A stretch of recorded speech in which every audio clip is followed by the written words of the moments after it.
We'll gather round, feel the love compound. Blue elephant is strong. Hey guys, welcome back to my channel. So Let's Resin kindly sent me their, I think it's called like a large storage bowl or storage container or something like that. Anyway, it's this really big bowl and I absolutely love it. And I've wanted it for quite a while now. So I'm super excited to use this. Now, this is going to kind of go along with my video from Thursday in that we're making some decorations for my dining room. So I am going to utilize the same stickers that I did in Thursday's video, but we're going to do it a little bit differently. I want to make a centerpiece kind of bowl for the center of my dining room table. So we're going to go along the same kind of basic color schemes, but we're going to change it up a little bit just because this bowl is very large and I don't have enough of the glass chips to kind of incorporate in it. So we're going to have to go a different route.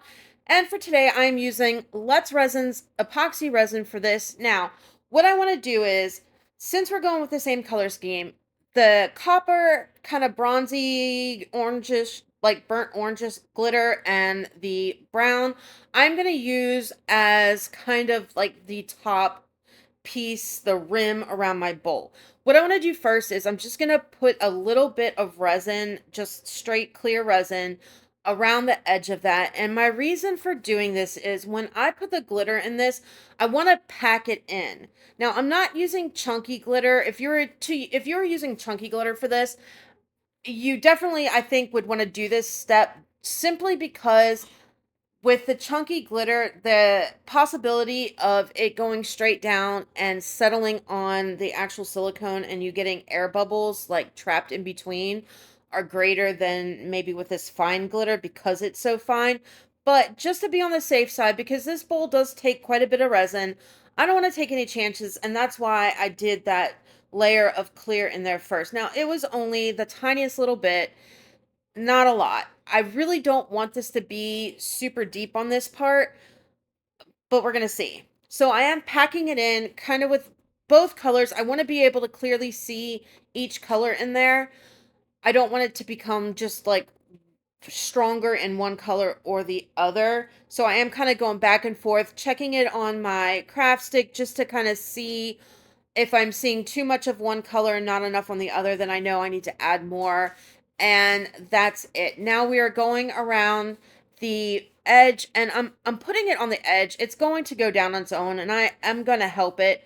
But this is just because it's just to do any mold like this where it comes up and over, especially like your bowls, your plates, stuff like that, and it's so tight in there. I don't want to have to stretch out the mold and pour it in. Either way, we're going to make a mess. So this is just what I thought would be kind of maybe hopefully easiest. I don't know. We'll see. But I am taking my little scraper doodad silicone tool and putting the resin, kind of pushing it down there with that. And then I'm just looking to see how much resin I have in there. Now, it's going to take a minute to level all out, and this is kind of where I messed up a little bit. Like, I didn't mess up as far as it's going to ruin my end results, but I feel like I put too much in there. I didn't give it the time to actually level down and, kind of drip down from all the sides where it's kind of just chilling right now, and I made it thicker than I wanted. Like, I really wanted just a very thin kind of rim around this bowl, and it ended up quite thicker than I wanted. Now, it's fine. The end result, I think, still comes out absolutely beautiful, but I don't know. I think if I was to do it again, I would let it set for a few moments before I continued to pour the resin in and see what was going to happen. Now, the other thing that I was worried about is not having enough resin and it pulling away and maybe some spots not getting any at all, which I think is kind of why I was like, well, I only mixed up, like 60 mils, so there should be enough to fill what I need it to fill by putting it all in. And if I do, less than that, then it's just not going to be the way I want it to. It's fine. It'll be fine. It'll be fine. But shortly after I poured it all in, I realized that it's up way higher than I want it to be up. But it'll be okay. It'll be okay. This is one of those things where you just kind of got to go with it and all that good stuff. I did clean off the top and I went ahead and just hit it with a heat gun just for maybe, you know. Now, I did go off camera. This is 24 hours later. I did go and all the little beads that you get of the resin that dried on the sides and stuff. I took some painter's tape and I went ahead and cleaned off the majority of them. If there's a few here and there, because this is going to be a clear layer, I'm not super overly concerned with it. It'll just add to it as long as it's not overdone. If I kind of leave a little bit all the way around, it'll look like it was intentional, if that makes sense. So, all right. Now, I've got more resin prepared and I've got my flowers kind of sort of picked out. And to my resin, I added a little bit of Sessio's Pearl White. Now, I just recently found out that it has been discontinued, but you can use Unicone crushed crystals, or even Rolio has a pearl white that it's a mica powder, but you can actually just use it as a super sparkle and it works beautifully. I use it all the time. So I added that to my resin as well. Okay, so this is where I'm going to show you how to use the two different ways of using your PET washi tape kind of stickers. Now you can see I have some just kind of placed on the top. And that's just because I want to make sure this is where I decided I wanted them to kind of be. And then we're also going to put them along the side of the bowl. Now, there are many different ways that you can accomplish this. One of the ways I've done it in the past is you can use the acetate sheets and you can actually cut it whatever diameter that you need, like strip, and put your stickers on it as stickers. Just, you know, take that backing off of them and stick them on there and then work the acetate sheet in there. I was going to do it this way, but I have clearly not unpacked my acetate sheets, or I don't know where they are located at this point. So that's not an option. So this is how we're going to do this. Now, that being said, the ones that I have laid on the top too, if you have the acetate, it may be a better idea to do that and have them placed evenly apart and so they can't move than the way that I did this, and we'll get into detail as to why later on. Now, I did put in a layer of clear, and now I am kind of making sure that because my glitter layer ended up a lot deeper than I wanted it, I need to make sure that these stickers are going to fit in there before the bowl starts kind of coming up towards where the bottom of it would be if it was the right way around. So there's a couple of them I'm going to have to trim down or just not use. And I'm just kind of setting them in there, and then I'm squishing it around a little bit for two reasons. One, to make sure that there is resin on both sides of it and that it's fully submerged. It's going to also help kind of push out any air bubbles that may come by me sticking it in there. And also in order to help kind of place it a little bit, like to get it in the position that I want it to be in. So I'm going to go around this bowl and I'm just going to add the stickers to it. And then I'm going to add a little bit more resin to make sure it's high enough that it's covering those stickers. And then we're going to do something with the top and hopefully be able to get all of these to stay. Now, this is where I ran into a little bit of trouble that I didn't necessarily like. Even though I know how resin dries, I guess I didn't really think of it. I had these spaced out exactly how I wanted them, in the position that I wanted them on the bowl and all of that good stuff. Now, I did go and I put a small layer of resin. I don't need it leaking over. I don't want it too much higher on the sides because I am going to back this in that green that we used the other day. But I put them in there, and I was hoping that they wouldn't move. I don't know why I thought that it would be okay. It wasn't. They did all shift, but we can kind of sort of fix that. Mostly it's going to be what it's going to be. Anyway, so I'm taking my time to kind of just squish out any air bubbles that may be trapped under there and position these exactly how I want them. And then we're gonna kind of let this do its thing. Now, what I should have done was maybe keep a better eye on it so that when it started moving as it was curing, I could maybe move them back. This is where that acetate sheet would come in handy on this. Ideally, what if you have the space and you can do it, what you should do is put a clear layer down first, then put your stickers in with another layer. That will make that clear part of the sticker disappear. Now, this is 24 hours later, and what I had to do is I did it off camera. I didn't think to press record, but that entire piece shifted. It shifted all the way down. Like all of the pieces, they're kind of in the area that I want them, right?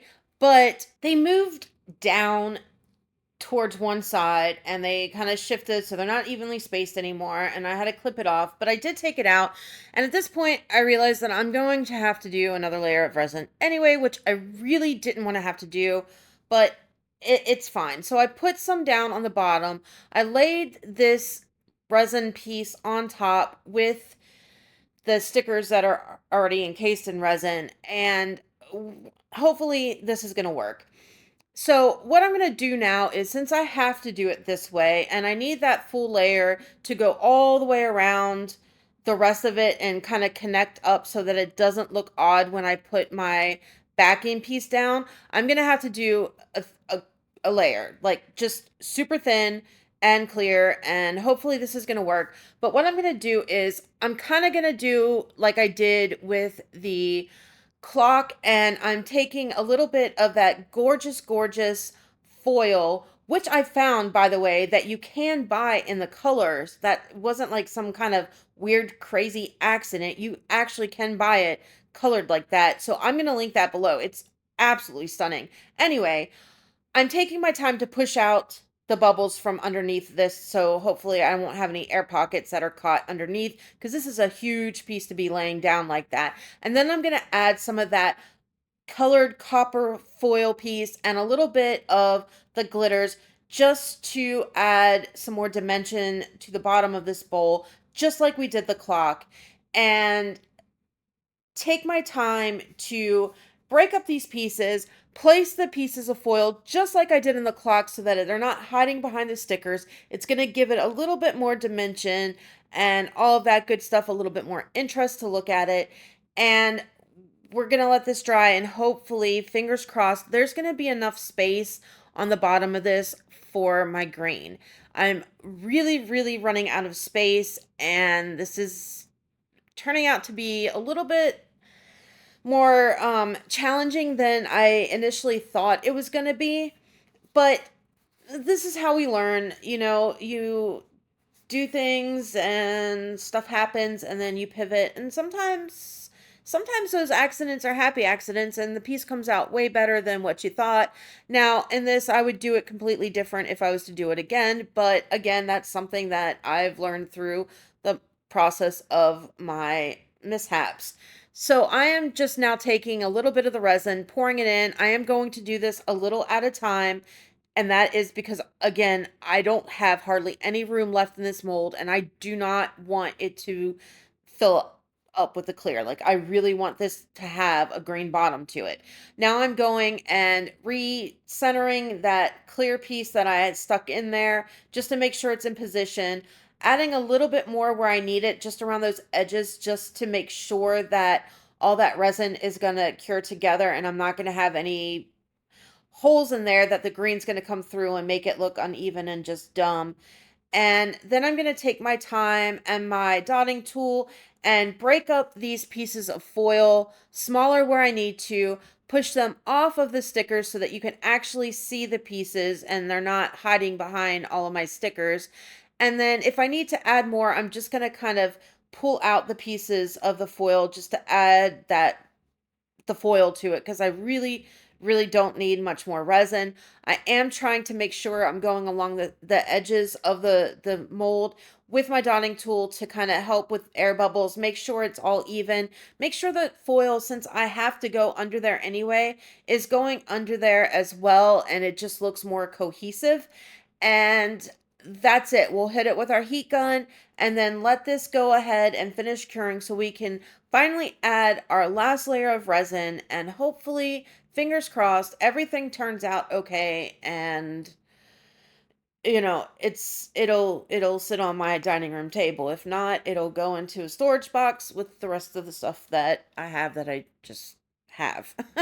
Okay, so 24 hours later, and now it is time for our final layer of resin. Now, if you watched Thursday's video and I told you when I was adding the mica powder, I do not want it to be transparent. I want it to be opaque. So with that piece, because I had a thicker layer, I didn't need quite so much mica as I'm going to need with this piece. And the reason is this green layer that I'm putting on is very, very thin. Like there is not a lot of resin going on here at all. So I need to make sure that it is completely opaque and I cannot see my popsicle stick through it, because if I can, then I'm going to be able to see light coming through the back of this piece, and that is something I do not want. So when you're taking into consideration and you're doing your colored pieces and all of that stuff, pay attention to the thickness of and the depth of what you're pouring that, because that will indicate to you if it's going to be something deep. You can use a little bit less because it's more volume of the resin and mica and you won't be able to see it through it. But if it's something thin like this, you may want to add more mica to it just to make sure that you can't see that whatever mixing tool you're using through it. Because if you can, then guess what? Most likely you're going to be able to see it through the bottom of your finished piece. And if that's not something that you're looking for, it can be a real disappointment. Now, as I'm doing this part and kind of going around, there are some areas where the clear, for whatever reason, maybe I didn't clean off the edge of the mold well enough, went up a little higher. So it kind of looks a little weird as far as to where the green is, but we're going to see. So obviously this is 24 hours later and it's time to demold. And all I'm doing right now is I got one piece loosened and I'm just running my finger very carefully around the edge. When you do this, give yourself enough space around there so you're not running your finger right up against it, because if there's any bits of resin that's sharp, it will cut you, and it's like getting cut with a paper cut. It sucks. Okay, so time to demold and see how this turned out. Now, from what I can see already, I'm loving the sides. Like, I think they are gorgeous. I love the flowers. I love how that foil is kind of just coming and kissing the bottom of that and all of that good stuff. Now let's look at how the inside turned out.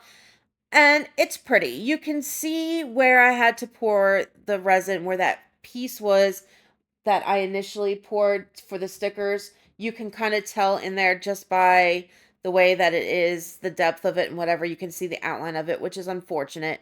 The flowers and all of that are on the sides look great. I do wish that I had done I wish I had more glass, that I could have done it around the edge instead of the glitter. I think it's too much and I could have packed in the flowers a little bit more. But all in all, I do like it. I do think it's pretty. Will I keep it on there? I'm not sure yet. I mean, I may keep it, but not maybe as what I initially intended it to do with it. I might just put this on my coffee bar in my dining room because it's not entirely what I want. So we may try again with this and do it a little bit differently, but we're just going to wait and see. I did have some few pieces that were sharp that I had to kind of cut off. You couldn't use your deburring tool because of the way that the bowl is kind of shaped. So I had to cut it off with the little, I don't know what they are, jewelry cutters or whatever. I clipped it off with that. Now I'm just filing down those sharp bits. And that's pretty much it. That is a wrap on this one, guys. Like, subscribe, share, all that good stuff. I will see you guys on Tuesday in the next one. Love ya. Bye. Together we belong. In every comment, right? You lift me to new heights. Your support, it's clear, gives me reason to cheer.